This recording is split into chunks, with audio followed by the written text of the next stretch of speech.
Waseb news RY के खबर शामिल करते हैं आबादपुर से। हमारे नुमाइंदे आजम शहर की रिपोर्ट के मुताबिक इमरान खान ने आज कॉल दी, पूरी कौम को सुप्रीम कोर्ट चीफ जस्टिस के लिए इज़हार यकजहती की।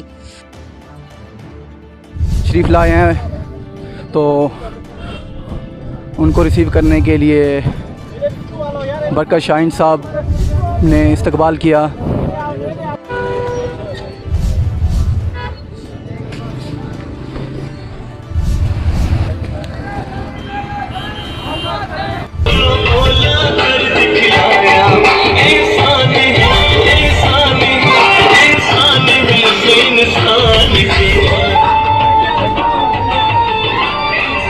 पूरी कौम ने लब्बैक कहा। आवाम का कहना है हम अपने मुल्क, अपने कानून, सुप्रीम कोर्ट के साथ खड़े हैं और खड़े रहेंगे। आप देख रहे हैं वसेब न्यूज़ RY के।